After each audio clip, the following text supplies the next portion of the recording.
You'll always be a burden, living off our parents in their house, my brother said. As the eldest son, I'll take over the company. Pack your things and leave. I can't believe you're still living here at your age. Go live on your own. My brother and his wife yelled at me after our father passed away. Then his wife threw water on me and laughed. How could they treat me like this, especially since they don't know I'm the one chosen to take over the company? I can't take this insult anymore. I've decided to cut ties with them and get back at them somehow. My name is Brenda, and I'm a 35-year-old company employee. I live at home, taking care of my mother, who recovered from a serious illness. I lead a busy life. I once hoped to marry by 28 and have kids by 30, but since that didn't happen, I've decided not to marry and to live independently. What I look forward to the most is having dessert with my mom at a new cafe on the weekends. Mom, should we go to the cafe this weekend? I heard they have a new strawberry parfait. Want to try it? That sounds delicious. Let's go, I'm looking forward to it. My mother enjoys these outings as much as I do. The weekdays are busy, but having something to look forward to keeps me going. We'll make it to Saturday, Mom, but don't overdo it. My mother had heart surgery 3 years ago, and at one point we were preparing for the worst, but she recovered quickly and is still with us. She has regular checkups every 2 weeks, takes lots of medicine, and stays healthy by exercising. Brenda, thank you so much. Because of you, I've been able to stay healthy. I thought it was the end, but I'm glad I fought through the treatment. My mom usually has to watch her diet, but once a month her doctor lets her eat whatever she wants. She looks forward to these outings with me. It might seem odd for a 35-year-old to enjoy going out with her mom, but it's a special time for me. My dad doesn't talk much, but he always enjoys listening to our conversations. The talks between you and Brenda are like a comedy sketch. It's fun to listen to, he says. We're just having some bro talk. Why would that be a comedy? I reply. My father runs a company and works hard, so he comes home tired every day. His routine is to relax on the sofa, watch TV, and have a beer with a snack. He used to handle everything at work by himself, but now he delegates some tasks to others, so it's less physically demanding. I'm proud of how hard he works for our family. Lately, though, he's been having some off days, and I wouldn't be surprised if he names a successor soon. But for some reason, he's hesitant. Dad, don't you plan to let Philip take over the company? You seem really tired. My older brother Philip is 2 years older than me. I've always thought it would be better for my father to let someone else manage the company. I will never let Philip take over, my dad says. I'd rather give the company to someone else. He would ruin it in a month. He doesn't know anything about business and spends money recklessly. I can't trust the company to someone like him, my father said angrily. I had always wondered what happened between them, so I asked my mother. She told me that my brother Philip had financial problems during his college years. Back then, our family's financial situation was tough until the company started doing well. I chose to attend a cheaper public high school to help support the family, but Philip went to an expensive private school and spent his time playing around instead of working part-time. Even after Philip became an adult, my father asked him several times to help with the company. Philip always refused, saying, "Why should I help with a failing company? You started it because you liked it, so deal with it yourself." On top of that, Philip repeatedly used the company's money for his nightlife, eventually becoming uncontrollable.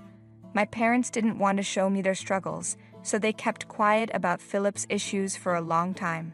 I wonder why Philip became so selfish, my mother said sadly. We raised both of you the same way, and we didn't spoil him. Philip was always full of complaints and sarcasm, with a narrow-minded personality. This year, Philip turned 37 and is set to marry his girlfriend, who is 7 years younger than him, after a long relationship. Just a week ago, I got a call from him saying he would come to greet us. But instead of calling our parents, he called me. Next week, I'm bringing my girlfriend over. It's a visit with the intention of marriage, so I can't bring her to a messy house, right? Make sure to tell Dad and Mom to prepare and tidy up, he said. Why are you telling me this? Why don't you talk to them directly? I asked, confused by his attitude. Philip's way of speaking was as unpleasant as ever. Even though I didn't want to, I decided to tell our parents, so they wouldn't be caught off guard by his visit. Philip is getting married, I told them. He said he's coming next weekend with her for greetings, so we should clean the house and prepare to host them. He should have told you himself instead of asking me. My parents sighed heavily and were silent for a while. However, they hoped that if the marriage went well, Philip might visit less often and spend less money. Let's make sure to handle this greeting properly, as if it were the last, my father said with determination. Then the weekend arrived, and Philip brought his fiancée to our family home. It's been a while. Sorry I couldn't get in touch sooner. I think Brenda told you, but I'm getting married to my girlfriend. Nice to meet you, I'm Holly. Please remember me, Philip said, but Holly's introduction felt off. She was wearing a miniskirt, heavy makeup, and had a smug attitude. Her greeting wasn't appropriate for a first meeting with our family. We were all stunned, but Philip didn't seem to care at all. They were a matching pair in that way. Amid the tense atmosphere, my mother tried to lighten the mood by asking Holly, "Do you work somewhere?" This only made Holly angry. Huh? Work? I'm not working right now, but is there a problem? I plan to be a housewife, and I have no intention of working after marriage. Don't expect me to help out at your company, Holly said, even though no one had mentioned it. Her words angered my parents and me, but we decided to keep our cool and not stoop to their level. After they left, we talked about how we felt. What on earth was that fiancé thinking? My father said. She spoke as if she was looking down on my company. What does Philip see in such a rude and presumptuous woman? It's really terrible. Are all people these days like that? Of course not, Mom, I reassured her. Don't lump us together with her. That evening we couldn't stop talking about my brother and his fiancée during dinner. The three of us agreed to keep our distance from Philip and his future wife as much as possible. Later, Philip contacted us again. He said everything was going smoothly with the marriage, but they planned to register it first and decide on the wedding ceremony later. Make sure to tell Dad and Mom to prepare a wedding gift early, he told me. You're a working adult, so I'm counting on you. To avoid any complaints, I wrapped up a larger than usual amount of money as a gift and handed it directly to Philip. Later, I received a thank you call from Holly, but I could tell she was eating during the conversation. Thank you for the gift. I thought your father's company was about to go out of business, so I'm lucky to have received this money, she said. What? What do you mean by going out of business? I replied, shocked. My father's company had about 30 employees and was doing fine, but Holly just laughed mockingly. Upset by her disrespectful comments, I quickly ended the call. A month later, something unexpected happened. I had taken a day off to take my mother to the hospital, but that morning, our rarely used home phone rang. We were even thinking of canceling the landline, so the sudden ring startled me. Hello, I answered. It was an employee from my father's company, and their voice was trembling. Something terrible has happened, they said. The president suddenly clutched his chest and collapsed. We've called an ambulance, and he's being taken to the hospital now. Could the family please head there? My mother, who was getting ready for her checkup, saw me pale with the phone in my hand and immediately understood something was wrong. Brenda, what happened? Is everything okay? Dad collapsed and has been taken to the hospital by ambulance. We need to hurry, Mom. We decided to take a taxi to the hospital. On the way, we were overwhelmed with anxiety but kept praying for my father's safety. When we arrived at the hospital and rushed to the reception, we gave my father's name and were immediately directed to the emergency department. A stern-faced nurse soon arrived and said, "Please come this way." She led us to a hospital room. With trembling hands, I opened the door and saw my father lying there. He had already passed away. My mother and I stood in stunned silence as the doctor explained what had happened. When the ambulance arrived, he was in cardiac arrest. We tried our best to resuscitate him, but he never regained consciousness. I'm very sorry. My father had suffered an acute myocardial infarction, and nothing more could have been done. The suddenness of it all made it hard to accept, but seeing my father's peaceful face, I remembered how he had worked tirelessly for us every day. It felt like he might finally be able to rest, which brought me some comfort. I had informed my brother about the situation on our way to the hospital. "I'm at work and can't just leave like you can," he said coldly. "It's probably nothing serious, so don't make such a big deal out of it." He then abruptly hung up. Even after I told him about our father's death, his insensitive response was, "I see. Well, it was just his time, I guess." Better than him becoming an old burden. It was hard to believe we were part of the same family. I felt a deep contempt for my brother. While my mother and I were engulfed in sorrow, time didn't stop for us, and we had to start making funeral arrangements. During this time, the thought of my father's company suddenly crossed my mind. What will happen to the company? I wondered. There are employees depending on it. I murmured, and then my mother pulled out a notebook. This is a manual for managing the business that your father worked on for a long time. If you're willing, Brenda, he wanted you to take over the company. What do you think? The thick notebook she handed me was packed with information and know-how my father had gathered over the years. His presence was immense, and the hole in my heart wouldn't be filled. But once the funeral was over, I would have to face reality. I'll do it, Mom. I'll try my best. There was no reason for me to refuse. Deep down, I had always felt that someday I might need to take over my father's business. The funeral was scheduled for the following day. At the funeral, my brother and his wife made an unbelievable statement. Hey, Brenda, how long do you plan to mooch off our parents and live at home? What do you mean by that? I couldn't understand why they would bring this up at such a time. You're just a parasite living off Mom. As the eldest son, I will take over the management of the company. Pack your bags and get out of here. I can't believe you're living at home at your age, depending on your parents. Live a more independent life. His wife then threw water in my face from a glass and laughed loudly. I couldn't take it anymore.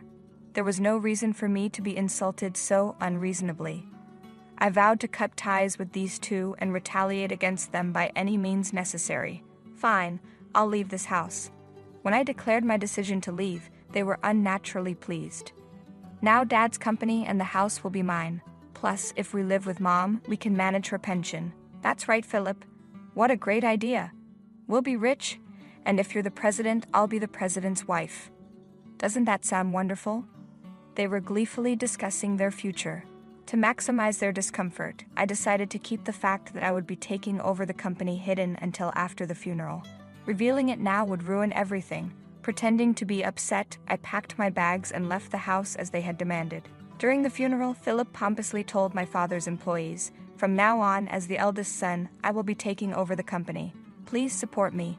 Even as everyone was mourning my father's passing, Philip continued with such remarks, completely ignoring the mood of the gathering. He's hopeless, my mother sighed, dismayed.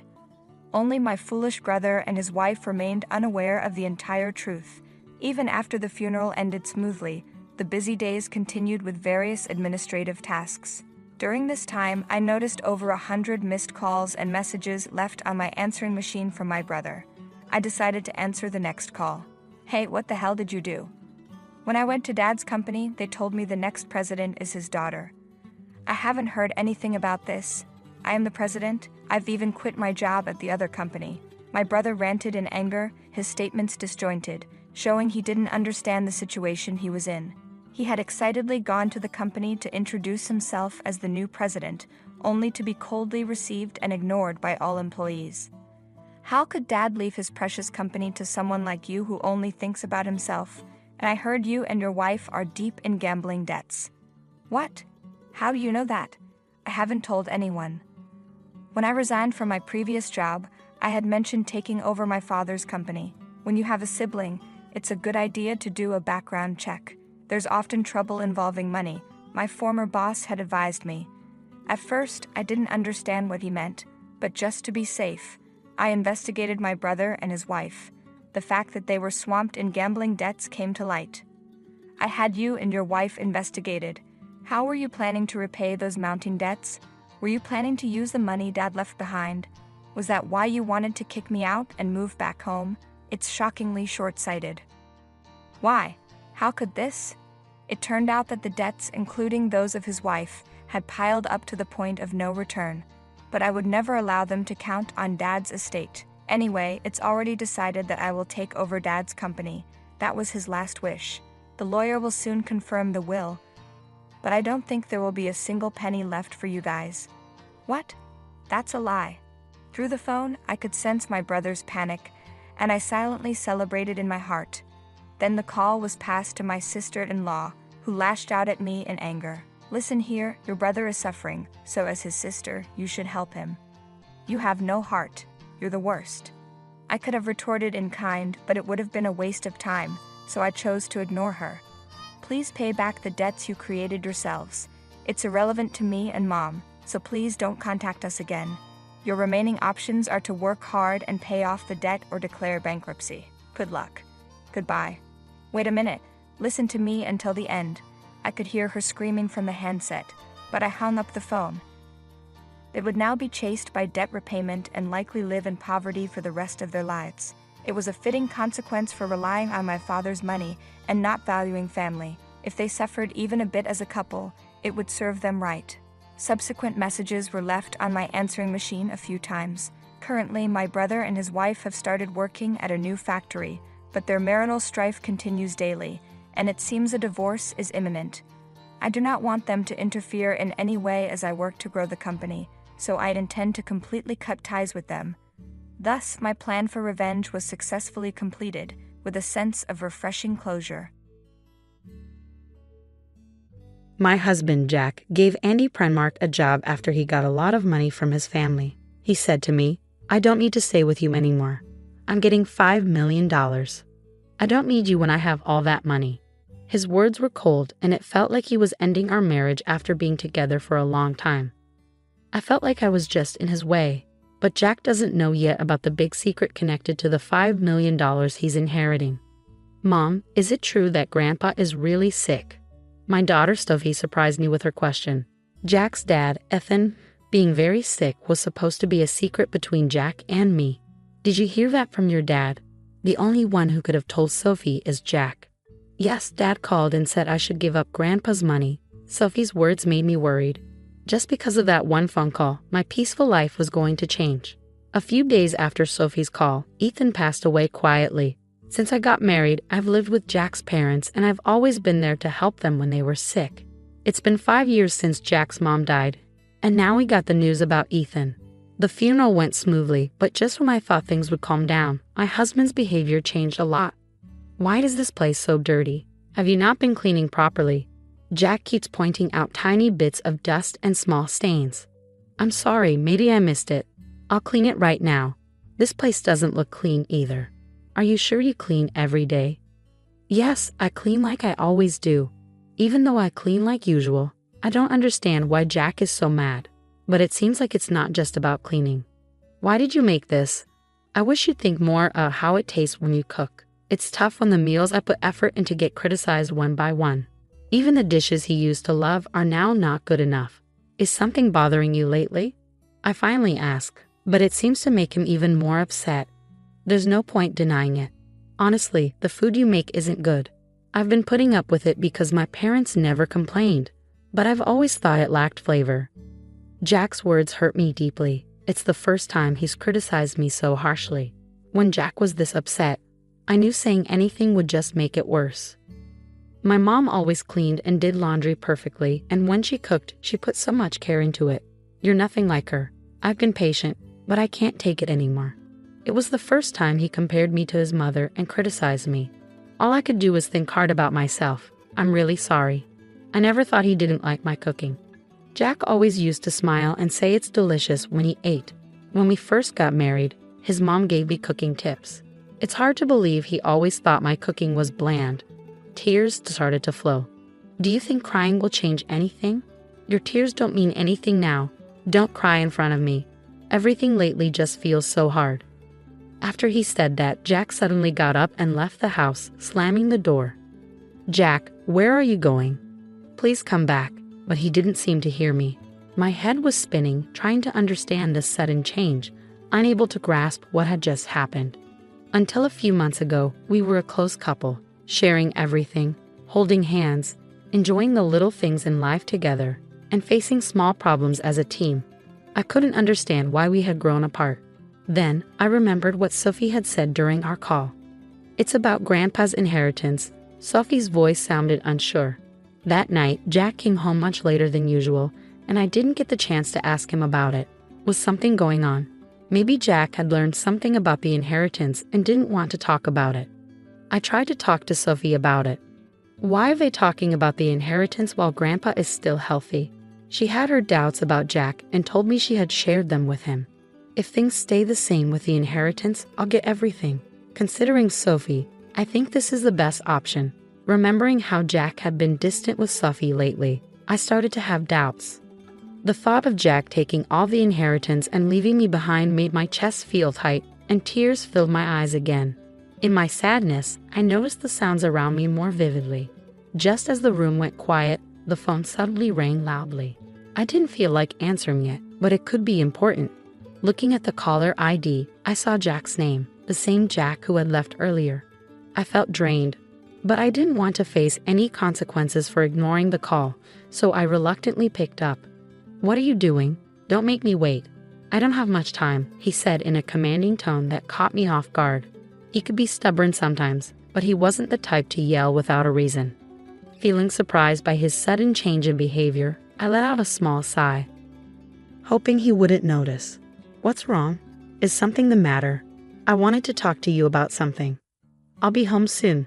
Stay there and wait for me." Jack's voice sounded colder than usual lately. I just replied with a quick okay and hung up. When I looked at the clock, more than 3 hours had passed since Jack left. I had been crying so much, feeling confused and hurt, that I hadn't noticed the time passing. After a while, I heard the door open and Jack's footsteps. A sweet smell, a body wash we didn't have at home, drifted from him. That unfamiliar scent made the pain in my chest worse. "I'm going straight to work. I want to end our relationship. As a thank you, I'll give you $220,000. His words confirmed my worst fears. Even though I had feared it, facing this reality was still shocking. I felt like I couldn't cry anymore. "I'm tired of you not taking care of things at home. I want to live peacefully as I get older."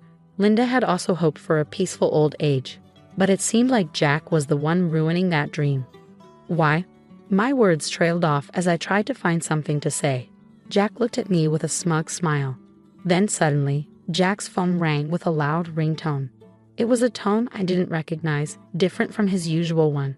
To me, it felt like this strange sound hinted at communication from someone specific. "I'm sorry, but I haven't finished my errands yet."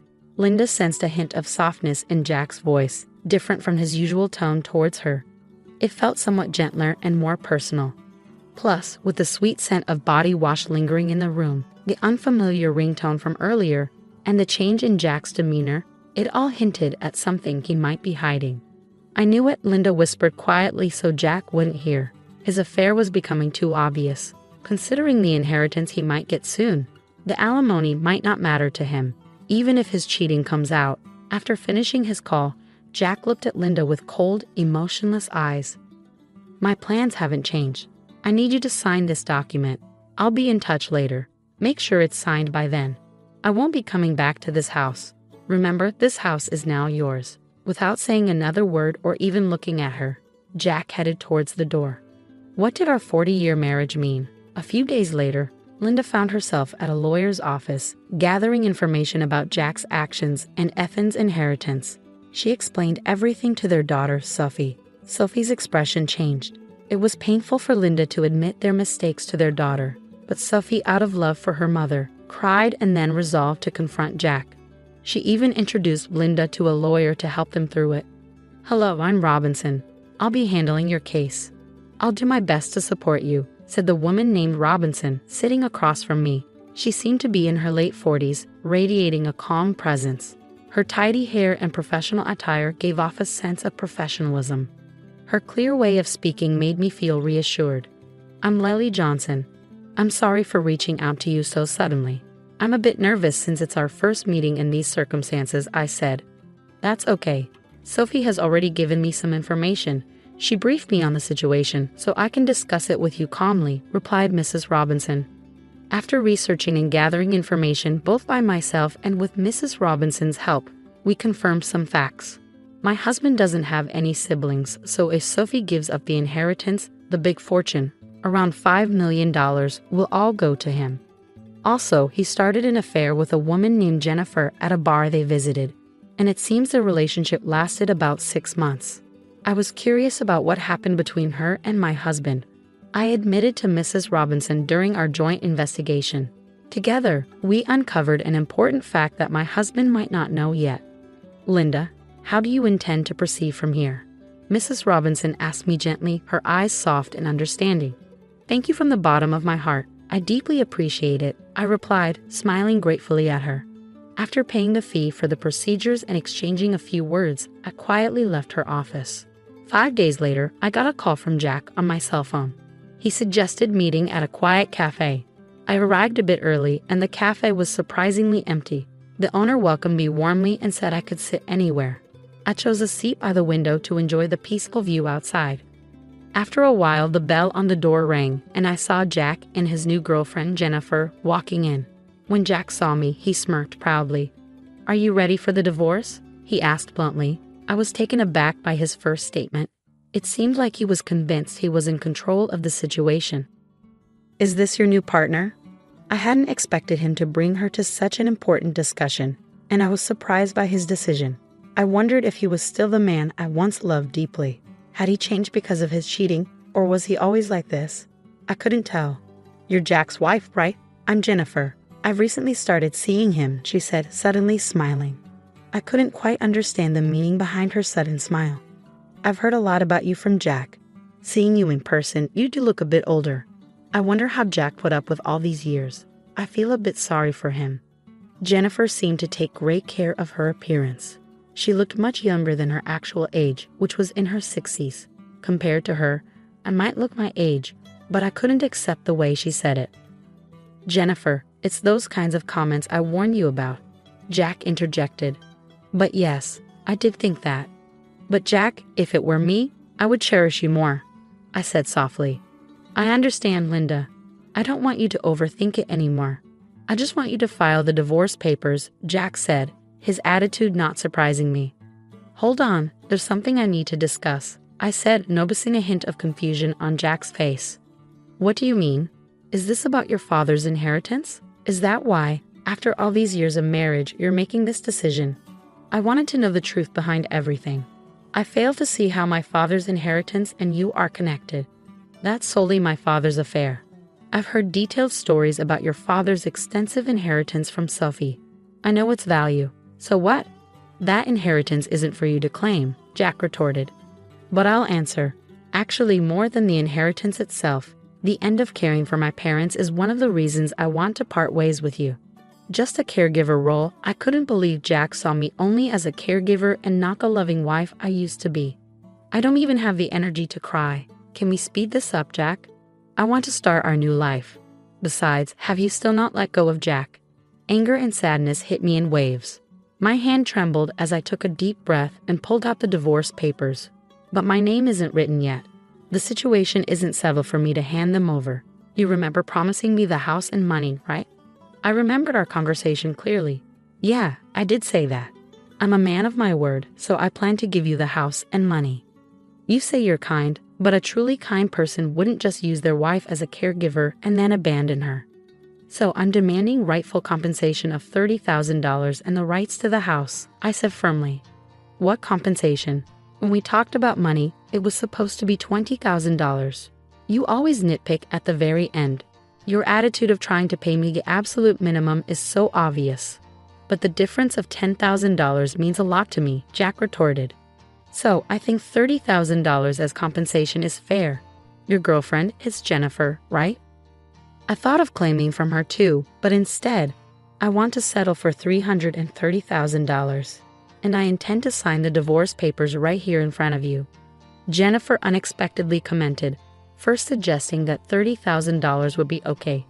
Jack, pay it if you're satisfied with it, she added. With Jennifer's statement, Jack finally agreed to the alimony of $30,000.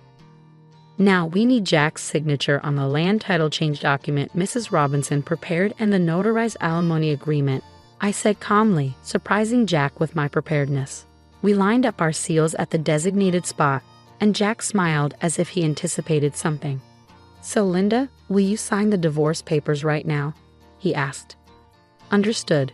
Here's the divorce paper, I replied, carefully writing my name and firmly stamping it. Jack couldn't hold back his laughter and laughed out loud again. With this, you and I no longer have any relationship. Also, I have something to tell you. Actually, I'm set to inherit $5 million, so I didn't need someone like you. Thanks for the divorce. What a foolish ex-wife you had, letting go so easily for just $30,000. Jack sneered as I left, followed by the loud laughter of Jack and Jennifer echoing. I hurriedly left and headed to City Hall. My only goal now was to complete this procedure as quickly as possible and sever ties with the two of them completely. They might be laughing happily now, but I wondered how long their happiness would last. A month later, I sold the house I received from Jack, prepared for a new life, and decided to live near my daughter Sophie, who planned to start her life near her husband's parents' home. Despite my concerns about Jack's mother living nearby, Sophie's husband warmly welcomed me and was always considerate, which reassured me greatly. My daughter Sophie initially seemed angry at Jack's actions, but when I shared a certain fact with her, her expression completely changed and she smiled brightly. I had a hunch that Jack would soon realize my plan. As evidence, I deliberately didn't change my mobile number. The day my intuition became reality came sooner than expected. From the afternoon, my phone rang repeatedly, and sure enough, it was Jack. He called many times, but at first, I purposely didn't answer. After receiving repeated calls, I finally picked up. "Hello, why are you doing this?" I couldn't hide my surprise. "What's the matter?" "You called out of the blue." Jack raised his voice. "What's the problem? Where are you right now?" I thought you might have visited our old house. But in reality, that house had already been sold. Since we've decided to divorce, there's no me for you to be involved with anymore. Where did Sophie go? I can't find her. It seemed he went to Sophie's old house. Of course she wasn't there, and I handled all the information and procedures related to Sophie's husband's family home. So Jack had no way of knowing. He seems to have hit a dead end and contacted me. Go away, you useless wife who can't even do simple chores. I sat on the floor feeling small and insulted as my mother-in-law glared at me. We have Mauricio and my mom, we don't need you. You always seem unhappy anyway, you're just a burden. My sister-in-law, who never helps around the house, added with disdain. Wait a minute, Mauricio, your mom and sister are being too mean. Before I could say more, even my husband Mauricio sided against me. My mom and sister are right. I don't need a wife who can't manage household chores while working. Plus, I have a younger part-time helper who's much better. Pack your things and go. Mauricio's words hit me hard. They all continued criticizing me, calling me a failed wife. I clenched my fists, feeling anger rise inside me. After all they've taken from me, how dare they? Just wait, I'll make sure you all face the consequences, I thought, but I kept my expression neutral as I looked at the three of them. Fine, I'll leave. The downfall of the family that's been dumping everything on me starts now. I'm Eleanor, 32 years old, and a working wife. Many women work after getting married, and I kept my job at the same company I joined after college because I enjoy it. One morning, while I was getting ready for work, Mauricio asked, "Eleanor, can you handle this? Tax season is approaching." He handed me a stack of receipts and invoices. "Again, you should manage your own shop's finances," Mauricio said, avoiding eye contact. "You know I'm better at this, so please." I married Mauricio 5 years ago. He used to work as a clerk at a restaurant I frequented, and after dating for a while, we decided to tie the knot. Now Mauricio runs his dream cafe, but he leaves tasks like purchasing and accounting to me. As I left for work, my mother-in-law added, "Eleanor, let's have Chinese food tonight. Can you get the ingredients ready?" "No, you can do it when you return. Also, Vivian and the kids are coming this weekend. Make sure to prepare something they'll like." I reluctantly replied before leaving. When we got married, I wanted to live just with Mauricio, but he insisted we live with his mother because he worried about her living alone. So we moved into his large family home. My mother-in-law isn't good at keeping the house tidy, and it was messy when we moved in. She lives on a pension and mostly eats out because she doesn't like cooking. Mauricio always says that housework is a woman's responsibility, so even though I work, I'm stuck doing all the chores for the whole family. On top of that, my sister-in-law Vivian, who has her own family now, often visits with her kids. When she's around, the workload increases. This morning, when I heard she's coming back this weekend, I thought, oh, not again. And then the dreaded weekend arrives. I'd love to relax on my weekends off from work, but instead, I have to entertain Vivian's kids and prepare meals. While I'm busy, Vivian drops a bombshell on me. Eleanor, by the way, I'm getting divorced and moving back here with the kids next month. Just thought you should know. What? Are you serious? Do you have a problem with that? No, I understand it's tough for you. When are you moving back? As soon as possible. My sister-in-law is coming home with the kids. I'm initially surprised, but then I reconsider. Vivian used to be a homemaker, so she'll probably help around the house. That should ease my workload a bit. Although we're not particularly close, I'm looking forward to having less work and going about my days. But my optimism quickly fades away. Vivian, much like her mother, contributes nothing. She spends her days lounging around, watching TV, and snacking. She doesn't work, nor does she help with household chores. It turns out her neglect of domestic responsibilities was a significant factor in her divorce. Now, I'm left to do all the chores, including catering to her fussy kids and getting them ready for school. As time goes on, my workload at my job increases with a new project that demands more overtime and early starts. The house becomes progressively messier. Coming home to a dirty house is incredibly disheartening, yet everyone continues to ask, "When's dinner?" or "Why are you so slow?" To add to my frustration, I start receiving passive-aggressive comments from Vivian and my mother-in-law. "Eleanor, the laundry is piling up. Just because you work doesn't mean you can slack off," they remark, oblivious to my own workload. Whenever I try to defend myself, Vivian interjects, "Talking back to your mother-in-law, you're quite bold, Eleanor. And you've been buying all the meals. That's not good for the kids. If you're home, can't you pitch in a bit?" Then Mauricio chimes in, "As a business owner, I'm providing for the family. You don't have to work. You're doing it out of selfishness, so fulfill your wifely duties perfectly." I'm left speechless, while they both stare at me as if their expectations are entirely reasonable.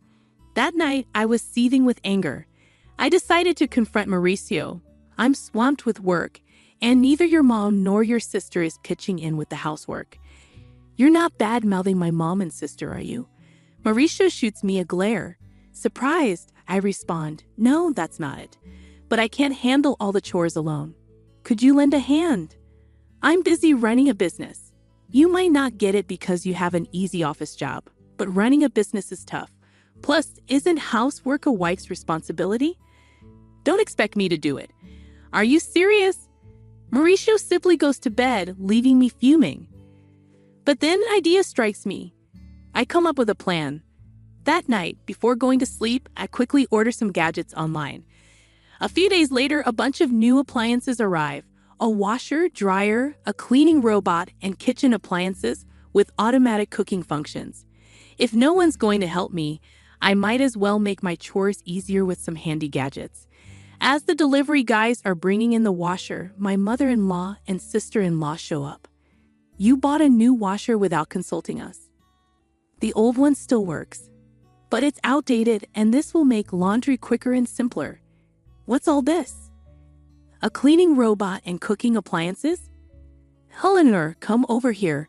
I'm called into the living room where they're seated on the sofa, while I'm asked to sit on the floor. Mauricio is there too, sitting beside his mom, looking smug. "What's happening?" My mother-in-law shouts. "What do you mean, what's happening? You've spent all our money on these lazy gadgets. What were you thinking?" I thought they would help with the housework. Efficiency isn't everything. People rely too much on machines these days. My sister-in-law adds, "Exactly, Eleanor. And those are luxuries. The appliances we have are perfectly fine. You're just wasting money because Mauricio owns a business." She shoots me a glare, and Mauricio nods in agreement.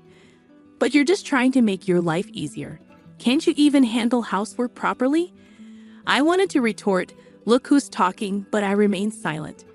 Finally, perhaps frustrated by my lack of response, my mother-in-law snaps, "If you can't handle housework, you should just leave." I stare at her in shock. She stares back, unyielding. "We don't need you. Mauricio and I are fine without you. You always look tired and miserable. You're just a burden," my sister-in-law says with exasperation. Hold on, Mauricio, your mom and sister are being too harsh. When I turn to Mauricio for support, he looks down at me and says, they're right. I don't need a wife who can't manage housework. I stare at Mauricio in disbelief, but he just smirks. I'm a business owner, and I have the right to spend my money as I please. I don't need a wife who spends it to make her life easier. Why would you say something like that? Besides, I've been getting along well with a young part-time worker. She's cute, unlike you. Pack your bags and leave. Stunned by Mauricio's words, all three of them start berating me, labeling me a failure as a wife. I clench my fists in anger. After all they've taken from me, they have the audacity to say this. Just wait. You'll regret this. But I maintain my composure and say, fine, I'll leave. Good. We'll be better off without you, my mother-in-law spits out. I rose silently and placed something on the table. Mauricio, let's get divorced, I said, sliding over a pre-filled divorce application. I had obtained it as a symbol of my exhaustion, tired of everything. Fine. I'll sign it. Don't regret it later, Mauricio responded, signing the papers. I packed my bags and left for a weekly apartment the same day. No one came to bid me farewell. I submitted the divorce papers to the city hall and rented a condo. At the same time, I accepted a promotion I had previously declined due to household responsibilities and became a department head. Finally able to focus on my career, which I had almost abandoned, I threw myself into my work with renewed determination. Delighted to be free from any hindrance, I felt an overwhelming sense of relief about a week after leaving. My former mother-in-law began calling after a year, but I was too occupied to entertain someone who had once deemed me worthless. I chose to ignore her calls. A year later, on a day off, she called again. Feeling it was time to address matters, I answered hesitantly, hello. Ah, Eleanor, you finally answered. How could you ignore me for over a year? What do you want? Well, how have you been? Are you okay? I responded bluntly to her probing. I'm doing great, working hard in my own place. I've been promoted and my salary has increased. I'm living comfortably. Is that so? Would you consider returning? Her tone held a hint of pleading and I asked, cautiously, why now? We're in trouble. We're running out of money, she confessed. I couldn't help but smirk as I replied, so Mauricio's cafe isn't even making $11,000 profit, huh? And neither you nor your daughter have jobs. Well, that explains it. Eleanor, did you know? Of course I knew. Mauricio's cafe was barely making $800 a month in profit. Since I handled the finances, I was well aware. Mauricio, who acted like a big-shot business owner but neglected proper management and customer service, probably had no clue, but I did. I was the one handling all the accounting and inventory. Why didn't you say something? I had no idea you were managing a big company and contributing so much to our living expenses. Yes, I was putting in over $3,000 a month. That's how everyone was able to live. I had been supplementing the family income with my own salary because I knew Mauricio's shop wasn't making much. He probably realized he couldn't make ends meet without my income only after I left. Please, Eleanor, come back. By the way, what happened to Mauricio's shop?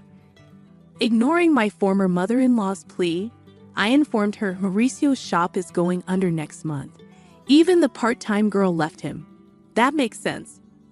With such sloppy management, he can't keep a business running, and he's too proud to do what needs to be done. No woman would want to be with a man like that. I chuckled, leaving my former mother-in-law speechless. Can we wrap this up? I'm busy, I interjected. She hurriedly continued. Also, the house has been a mess since you left. A mess? According to her, the house was in chaos because no one was doing any housework.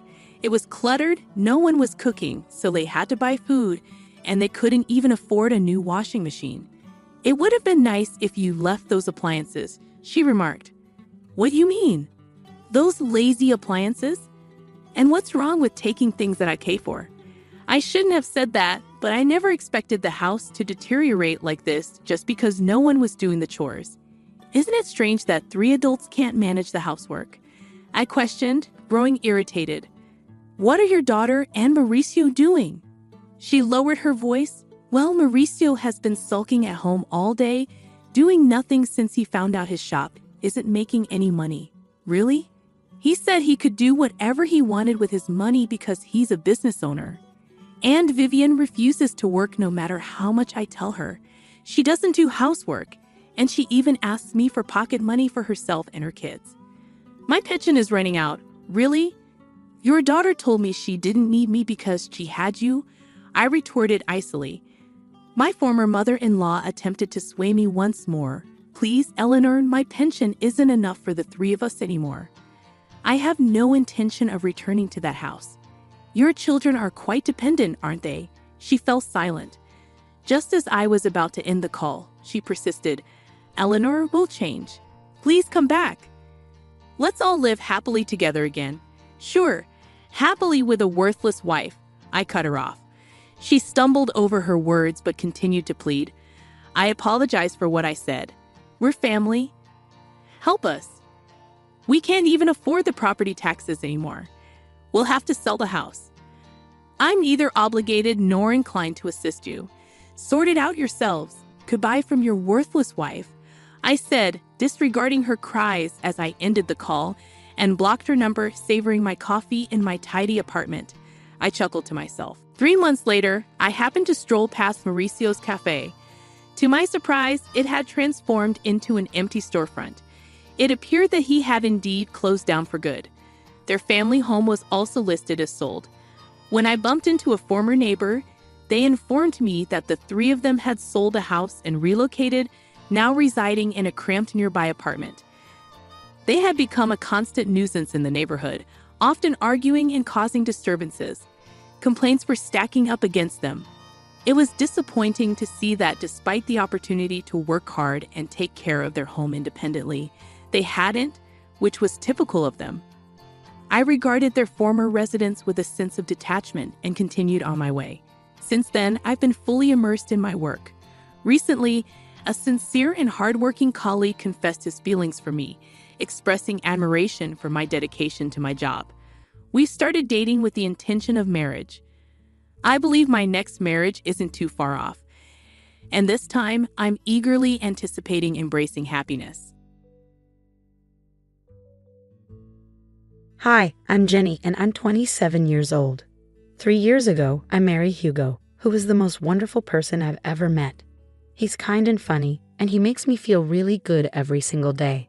But there's a bit of a snag. His mom, Maria, isn't exactly my biggest fan. She's always had it in for me ever since we met. I get it though. Hugo is her precious son, and she doesn't want him to get hurt. She's just trying to look out for him, but sometimes she goes a bit too far. She's the kind of person who might do little things that bother you on purpose, making you feel like you're the one who's being unreasonable. You know how we all have someone like that in our lives, right? Unfortunately, for me, that someone is my mother-in-law. But I'm a bit different. I'm the kind of person who speaks up when something isn't right, and I don't hold back. I think that's why Hugo likes me. He's more quiet and gentle, and they say opposites attract, don't they? I've studied a bit of psychology, so I can tell when someone has not some nice intentions. I think our strong personalities clash, which might be why she said something not so nice the first time we met. Jenny, shouldn't you cut down on your food? Everyone at the table fell silent, shocked by the unexpected comment. I felt deeply embarrassed, my face turning pale with humiliation. The table included me, my boyfriend Hugo, my father-in-law Kyle, and Maria, Hugo's mother. Kyle seemed too taken aback to say anything, lowering his head in solidarity with my embarrassment. Hugo, feeling a mix of embarrassment and anger, promptly scolded his mother. Mom, seriously, that's a terrible thing to say. Jenny can eat whatever she likes. Oh, honey, I didn't mean to upset you. I just want what's best for you, you know. I've noticed you've gained some weight. Hugo showed me your old photos, and you looked so much better back then. I mean, not that you don't look good now, but I'm just trying to help. I tried to stay calm, not wanting to make a scene since it was my first time meeting the family and I really liked Hugo. Even though I was embarrassed and irritated, I didn't say anything back. I just smiled politely and thanked her for her advice. Unfortunately, situations like that kept happening more often as we spent more time together. I hoped the teasing would stop once Maria realized I was good for her son, but it only got worse. On the bright side, I was getting along well with my father-in-law, Kyle, who was incredibly kind. While I grew closer to everyone in Hugo's family, Maria seemed to be the only one who didn't like me, and it was hard to figure out why. I even met Jack, Hugo's childhood friend who was practically part of the family. Despite everyone else being welcoming, Maria remained the exception. I felt grateful for the love and support I received from the rest of Hugo's family. However, things took a turn on my wedding day. Maria seemed determined to make trouble and tried to undermine me at every turn. She insisted my hair should be styled a certain way, like hers was on her wedding day. No, I want my hair like this, not in an updo. Thanks for your suggestion, Maria. I disagree. You look really unattractive. The bridal party gasped, but I wasn't surprised. I'd gotten used to Maria's comments. She tried to backtrack quickly. Oh, darling, I just mean you could look better. And I see a bit of myself in Jenny. She's a bright young woman. Even though I looked better at her age, she's beautiful in her own way. My father-in-law managed to stop Maria's harsh comments that day, but the hurt lingered. It wasn't like me to stay quiet and let it go. This constant negativity was wearing me down, making me lose my usual energy. Fast forward 3 years to today. We were at Hugo's parents' house for dinner, including Jack, so it seemed important. She wanted to share something with us, and I suspected it wasn't just a random dinner plan. Turns out, I was right. It was a nice surprise, but things took a turn when my mother-in-law started making an announcement. She had everyone's attention as she pulled out a piece of paper. Hey, everyone, I have something important to share. Since my birthday is coming up, I wanted to let you all know about my special plans. I've decided we're going to Hawaii. She showed us the paper confirming the trip. Wow, that sounds amazing. What? That's fantastic, Jenny. Hawaii sounds like a dream. Oh wow, this is incredible news. I'm thrilled beyond words. Thank you so much, Mom. Actually, you're not coming. Wait, what? Honey, what do you mean? That wasn't the plan. I made some changes last minute and canceled her ticket to avoid extra charges. So my ticket was already purchased and she just canceled it. Why does she dislike me so much? Mom, what's going on? Jack and I stayed silent as the tension escalated and harsh words flew back and forth. Eventually, Maria reluctantly spoke up after being pressed for an explanation. Okay, fine. I'll tell you why I decided Jenny shouldn't come to this family event. As I'm getting older, I want to spend my time with the people I care about most. Unfortunately, Jenny isn't on that list. Seriously, Mom, that's so hurtful. There's nothing wrong with me.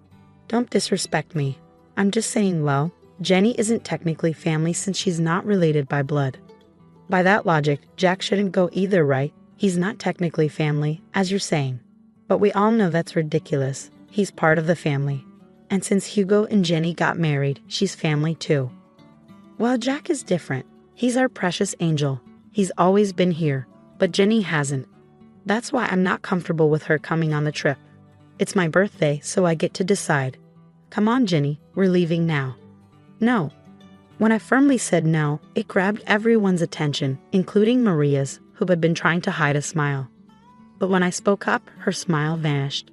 Maria, you've made it obvious from the start that you don't like me. I've put up with your behavior for 3 years. Do you really think we don't notice how you act? You're a narcissist. Watch your tone, young lady. You're in my house. And I won't be staying much longer. Actually, I'm leaving right now. But before I go, I need to say something. I looked at my husband, whose eyes were filled with anger as he stared at his mother. Sweetheart, I love you more than anything, and I've tried to make this work for so long. But it's clear now that your mother will never accept me into this family, no matter what I do. She'll always have a problem with me. You should go on this trip. It's important and you can't miss it. Despite how difficult your mother can be, she's still your mother, and you love her. So you should go. Don't worry about me. I'll be okay. Then I turned to my mother-in-law, whose mouth hung open in shock at my words. And as for you, I'm sorry to say, but I love your son, and I'm not going anywhere. You might try to push me away, but I'll always be here.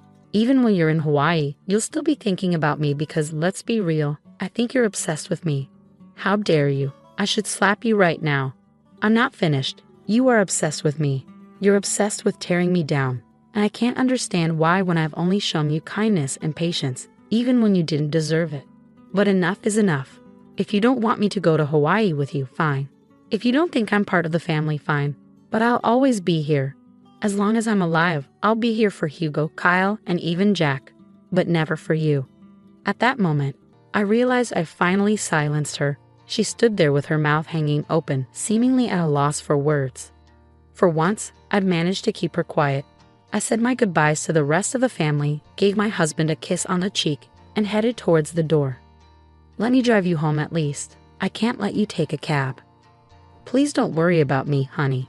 I love you and thank you for loving me, but I'll be fine. You have a trip to plan. All right, if you say you'll be okay, I'll trust you. Oh, don't forget your purse. Ah, my purse. I left it in the kitchen. Later on, Maria went into the kitchen, maybe to take a moment after the intense situation. After being confronted like that, I'd need a breather too. What do you want? Don't worry about me, honey. I'm just here to get my things. Well, hurry up. I want you out of my house. I can't believe you said those things to me. With that, she stormed out, too angry to even see me off. I rolled my eyes at her dramatics and reached for my purse.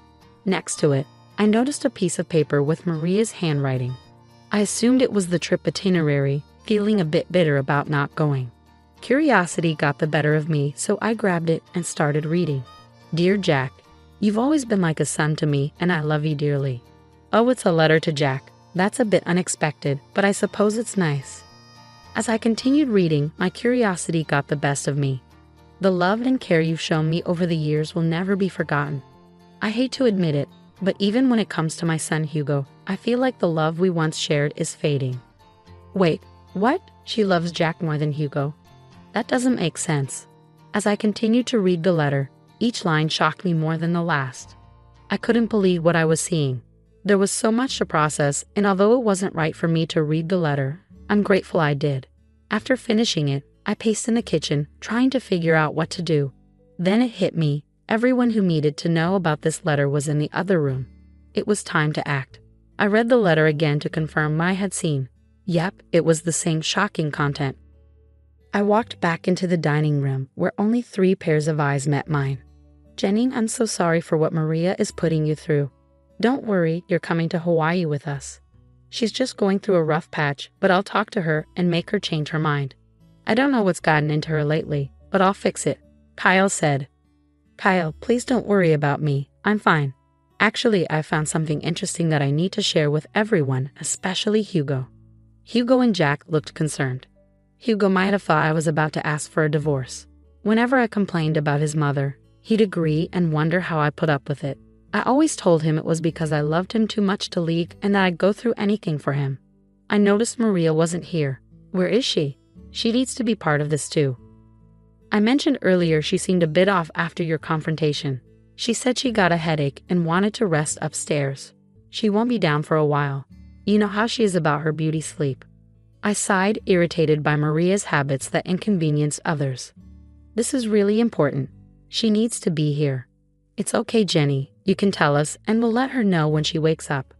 I hesitated, wanting Maria to hear this too. I think you should just tell us, honey. It's okay, and you know Hugo struggles with anxiety. It's not good to keep him waiting. That was true. Hugo's anxiety was noticeable, and I didn't want to add to it. Okay, fine. I'll show you what I found when I was in the kitchen getting ready to leave. It's something important that you all need to know about. I pulled out the paper and began to read. It says, Dearest Jack, you've always been like a son to me, and I love you dearly. The love and care you've shown me won't be forgotten. But even when it comes to my son Hugo, I feel like our love isn't the same. What? What does this mean? As I continued reading, the words sent shockwaves through the room. Hugo, things between us just aren't the same anymore. And I think it's because of Jenny. Since he married her, he's drifted away from me. He doesn't love me anymore. And so I don't think I love him either. But you're my son, and I love you. I've decided to update my will so that you inherit everything, not Hugo. I know it might hurt him, but I don't care anymore. That Jenny girl is to blame. She's poisoned my feelings for him. I hope you understand. I didn't want to tell you in person because I couldn't bear to see the rejection on your face. I know you love Hugo like a brother, and you might not approve, but I don't care. Everything, The money, the house, the cars, even my businesses, they're all yours. If you want to talk about it more, call me. I love you forever, your second mom." When I finished reading, the room was filled with a mix of emotions. Kyle looked like he might cry, Jack was stunned, but Hugo looked furious, like he was ready to explode. "I can't believe she said all that. Is she serious? She cut me out of her will just because of Jenny? She's gone mad." I'm speechless. This is too much. I'm done with her toxic behavior. What do we do now? In that moment, an idea struck me. 1 week passed, and it was time for the planned Hawaii trip. Maria woke up to find a note from her husband on her bedside table. "Good morning, beautiful. We decided to let you sleep in a bit longer. Don't worry, your bags are all packed. Just meet us at the airport." Maria quickly got ready and headed to the airport, searching anxiously for her family members. She tried calling them, but nobody picked up. Assuming they were already on the plane, she hurriedly boarded her flight, hoping to meet them in Hawaii. She endured the 12-hour flight, and once she landed, Maria video called Kyle. "Hello. Kyle, where are you guys? I woke up late and saw your note, which was cute if I hadn't slept in. I got to the airport and tried calling, but no one answered. I assumed you had already boarded, but now we're in Hawaii. How exciting. Where are you? Let's meet up and start the fun." "That won't be happening, Maria." "What do you mean? Where are you?" "I'm at home." "What?" "I'm at home. We're all at home. Say hi, everyone." Kyle showed Maria on his phone that they were all sitting at the dining table where they received the upsetting news a week ago. "What do you mean? Why are you at home?" "You see, Maria, Jenny shared some eye-opening information with us last week. Since then, we've decided we'd rather spend our time in Florida with her than anywhere else with you." Maria gasped. "You think I wouldn't find out?" "Find out what, dear?" "Oh, don't try to sweet-talk me. You were really planning to cut me out of the will, Mom." Hi, how did you even find out about that?" "That girl you despise, Jenny, found your letter in the kitchen." "I don't know what you're talking about. Maria, lying won't help." "Jack, you have to believe me. I didn't do anything like that. We all read the letter, Maria. It's over." But, I didn't do anything. Jenny is lying." "Oh, really? You're so pathetic. It's nauseating. We all know the truth. Thank goodness I found that letter." "Hugo, Kyle, please." "No, Maria, enough. You're done. You don't get to say anything. Your hatred blinded you, and now you have to face the consequences of being alone on your birthday because of your actions. Use this time to reflect." "But I'll be alone. It won't be fun. Maybe people would want to hang out with you if you weren't so unpleasant. Enjoy." With that, Kyle ended the call. We all sighed with relief, and I couldn't help but start laughing. Hugo joined in, and soon we were all laughing at the absurdity of it all. Maria's shocked expression was priceless. Her face went pale, and I could see her embarrassment. We laughed at the dining table, relieved that the truth was out. Maria spent her vacation alone, desperately calling Kyle to join her to avoid canceling expensive reservations. However, Kyle refused, insisting on setting ground rules for their marriage upon her return. Maria's attitude changed drastically, becoming apologetic and frantic, surprising everyone. Hugo made it clear that Maria needed a major attitude adjustment to remain in his life, or he'd leave her. He warned that any disrespect would result in him cutting ties. Jack realized he needed to stop enabling Maria's behavior by being overly nice. Maria's trip turned miserable, and she risked losing the most important people in her life. Her relationships with them became rocky, and she faced the challenge of change. I told Maria I needed time to forgive her, refusing to intervene on her behalf. Despite her apologies, Maria still tries to mend the broken relationships she caused. I hope she learned her